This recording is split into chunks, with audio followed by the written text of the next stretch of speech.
Ladies and gentlemen, friends, good to see you all here. First of all, I'd like to thank China Daily for providing us with this important opportunity for discussion. As the new year has begun and a new U.S. administration was just sworn in, it is particularly timely and meaningful for us to gather here to explore the future of China-U.S. relations. Last year was extremely challenging. The world was hit by the unprecedented COVID-19 pandemic, and China-U.S. relations suffered the worst setback of the last 40 years. Despite all this, as the Chinese proverb says, every new year brings new beginnings and possibilities. I sincerely hope that the new year of 2021 will bring a new start to the world and to China-U.S. relations.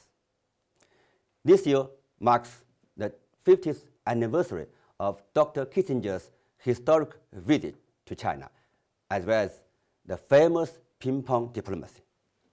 And as the story of the tiny ball moved the big ball goes, it took those great men before us extraordinary wisdom and courage to break the ice in China-U.S. relations. The challenges we face today call for the same spirit and courage to break the ice again. Today, I would like to pay tribute to the memory of Professor Ezra Verger, who passed away recently. Professor Verger always approached the study of China, his lifelong passion, from a willingness to respect, to understand, and communicate.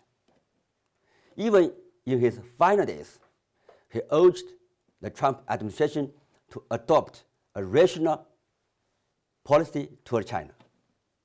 He co-authored the open letter, "China is not an enemy," which was signed by more than 100 distinguished scholars. It is visionaries like Professor Verger and many others who give us confidence and hope, even in the low point of our relations. President Joe Biden has visited China a total of 4 times, and I guess he must have a better knowledge of China. He first visited China as a young senator in 1979 and met with Mr. Deng Xiaoping. It was the same year the two countries normalized bilateral relations. I read his inauguration speech with great interest and was especially impressed by his repeated appeal to the American people for unity over division. He mentioned the word unity at least 11 times, if I remember correctly. I believe we need exactly the same spirit for China-U.S. relations.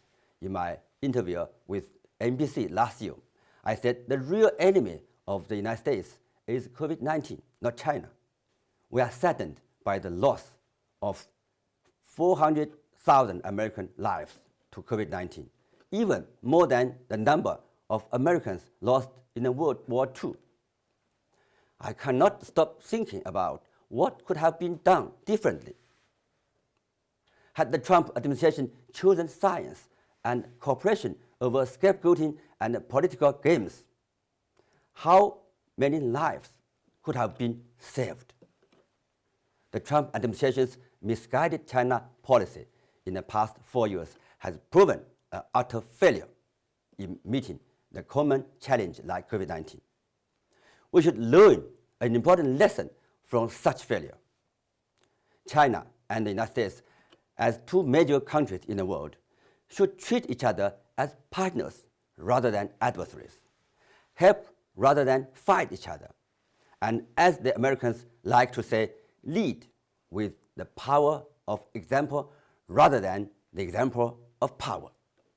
In his congratulatory message to then President-elect Joe Biden, President Xi Jinping stated that China and the United States should act in a spirit of no conflict, no confrontation, mutual respect, and a win-win cooperation, so as to focus on cooperation, manage differences, move the relationship forward in a sound and steady manner, and together with other countries and international community, advance the noble cause of world peace and development. President Xi Jinping's vision is clear. The direction and path forward is also clear. Please allow me to explain the vision by quoting 4 R words. The first R is respect. Mutual respect is the foundation for successful people-to-people and state-to-state interactions. It is not a difficult starting point. China has stated repeatedly that it has no intention to challenge or replace the United States. We don't even think the relationship should be defined by competition, because we keep challenging ourselves, not the United States. The only thing that China asks of the United States is to respect the development path we have chosen, respect our legitimate interests, and respect our pursuit for a better life, and to quit its obsession with changing or splitting China. The world would be better off if our two countries would respect and help each other succeed. The second R is reversal. The last 4 years' journey of our relationship has seen too many traps of mistrust, pitfalls of division, and poison of hatred. Enough is enough. We must act without further delay to reverse the wrong course. A lot of repair has to be done. I agree with American friends' suggestion that both sides take small steps first to create conditions for improving the relationship. But we have to act now to bring China-US relations back on track. The third R is renewal. Yes, our two countries are different, but our shared interests and needs for cooperation far outweigh our differences. We believe COVID-19 economic recovery and climate change could be priority areas for cooperation for the near term. The Chinese people empathize with the American plight under COVID-19.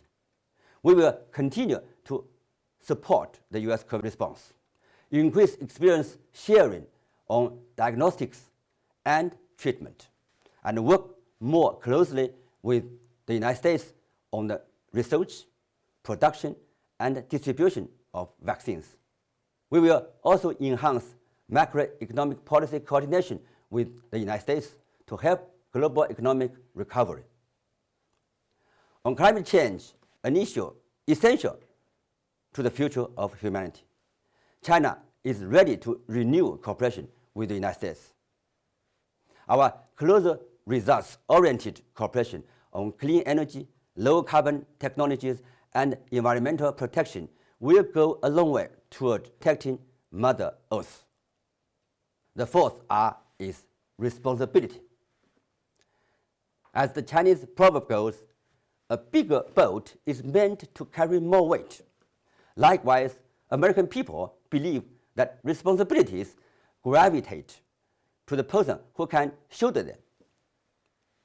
As two major countries in the world, China and the United States should shoulder important responsibilities for world peace and development. Our choice and action today will have far-reaching impact on the future of our world.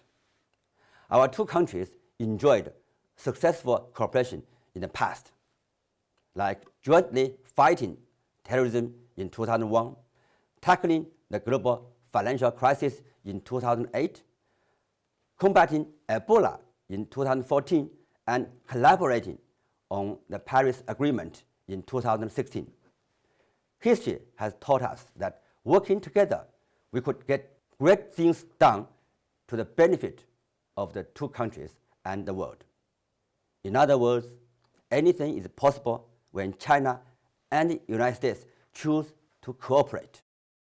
I want to conclude with a quote from Shakespeare. "It is not in the stars to hold our destiny, but in ourselves. China and the United States can work together to avoid the so-called Thucydides trap. There is no predestined fate for the world.